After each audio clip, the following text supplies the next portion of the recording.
ഡിസ്ട്രിക്റ്റിലാണ്, പെരിന്തൽമണ്ണ എന്ന സ്ഥലത്ത്. എൻ്റെ രണ്ടാമത്തെ ചേച്ചി എൽസി ചേച്ചിയുടെ വീട്ടിലാണ് ഞാനിപ്പോൾ. അപ്പം ലൊക്കേഷൻ ഒന്ന് മാറ്റി പിടിക്കാമെന്ന് കരുതി ഇവിടെ വന്നപ്പോഴാണ് മുരിങ്ങപ്പൂ ഉണ്ടായി കിടക്കുന്നത് കണ്ടത്. ധാരാളം മുരിങ്ങപ്പോലും ഉണ്ട്. അപ്പം ചേച്ചി പറയുകയാണ്, 2 ആഴ്ച മുമ്പായിരുന്നെങ്കിൽ നന്നായി ഇങ്ങനെ പൂത്ത് കൊല്ല പോലെ നിൽക്കുകയായിരുന്നു എന്നാണ് പറഞ്ഞത്. ഇപ്പം വളരെ കുറച്ചേ ഉള്ളൂ കേട്ടോ, എല്ലാം കായായി. അങ്ങനെ ഗവൺമെൻറ് ഹോസ്പിറ്റൽ പെരിന്തൽമണ്ണ ഇവിടെ തൊട്ടടുത്തായിട്ടാണ് ചേച്ചിയുടെ വീട്. അപ്പം ഇത് കണ്ടപ്പോഴാണ് എനിക്ക് തോന്നിയത്, ഈ മുരിങ്ങപ്പൂ കൊണ്ട് ഒരു തോരൻ ഉണ്ടാക്കി നിങ്ങളെയും കൂടി ഒന്ന് കാണിക്കാമെന്ന് കരുതിയത്. അപ്പം നമുക്ക് ഇന്ന് മുരിങ്ങപ്പൂ തോരൻ ഉണ്ടാക്കാം അല്ലേ? മുരിങ്ങപ്പൂ തോരൻ ഉണ്ടാക്കാനായിട്ട് നമുക്ക് ഈ കുലകളിൽ നിന്നും ഈ പൂക്കൾ മാത്രം അടർത്തിയെടുക്കാം. ഓരോന്നോരോന്നായിട്ട് നമുക്ക് അടർത്തി ഒരു പാത്രത്തിലേക്ക് ഇടാം. ഞാൻ വളരെ കുറച്ച് മാത്രം എടുത്തല്ലോ കേട്ടോ, ഇതെല്ലാം മുരിങ്ങക്കോലാകുന്നതല്ലേ.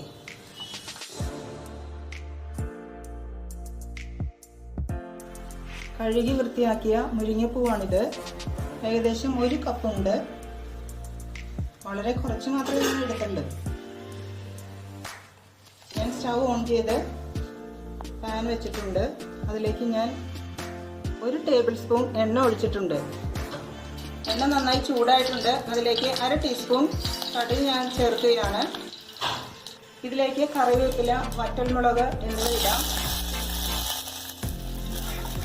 ഇതിലേക്ക് ചതച്ച് വെച്ചിരിക്കുന്ന ഉള്ളി, വെളുത്തുള്ളി, പച്ചമുളക് എന്നിവ ഞാൻ ചേർത്ത് കൊടുക്കുകയാണ്. ഏകദേശം ഒരു 6 ചെറിയ ഉള്ളിയുണ്ട്, ഒരു 3 വെളുത്തുള്ളി, 2 പച്ചമുളക് എന്നിവ ഞാൻ ഇതിലേക്ക് ഇട്ട് കൊടുക്കുകയാണ്. ഇതിലേക്ക് 1/2 ടീസ്പൂൺ ഉപ്പ് ഞാൻ ചേർക്കുകയാണ്. അതുപോലെ തന്നെ 1/2 ടീസ്പൂൺ മഞ്ഞൾപ്പൊടിയും കൂടി ചേർത്ത് കൊടുക്കുന്നു. ഇതിൻ്റെ പച്ചമണം ഒന്ന് മാറുന്നത് വരെ നമുക്കൊന്ന് ഇത് വഴറ്റി കൊടുക്കാം. അടിയിൽ പിടിക്കാതെ ശ്രദ്ധിക്കണം. ഇതിലേക്ക് ഏകദേശം 1 കപ്പോളം തേങ്ങ ഞാൻ ചേർത്ത് കൊടുക്കുകയാണ്. നന്നായിട്ടൊന്ന് മിക്സ് ചെയ്യുക.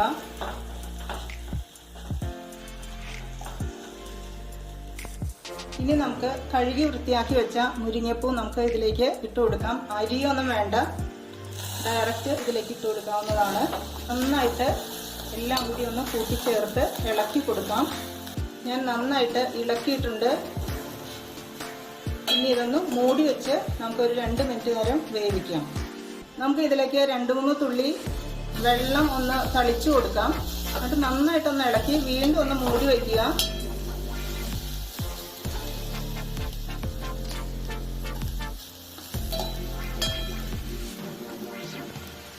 മുരിങ്ങപ്പൂ നന്നായിട്ട് വെന്തിട്ടുണ്ട്. ഞാൻ ഇതിൻ്റെ ഉപ്പൊക്കെ നോക്കി, ഉപ്പൊക്കെ പാകത്തിനാണ്. ഒരു പ്രത്യേക ഒരു സ്മെല്ലൊക്കെ വരുന്നുണ്ട്. നല്ല ടേസ്റ്റ് ഉണ്ട്, നന്നായിട്ടുണ്ട്. പിന്നെ വളരെ കുറച്ചേ ഉള്ളത്. മുരിങ്ങപ്പൂവിൻ്റെ ഒക്കെ പ്രത്യേക ടേസ്റ്റ് തോന്നുന്നുണ്ട്.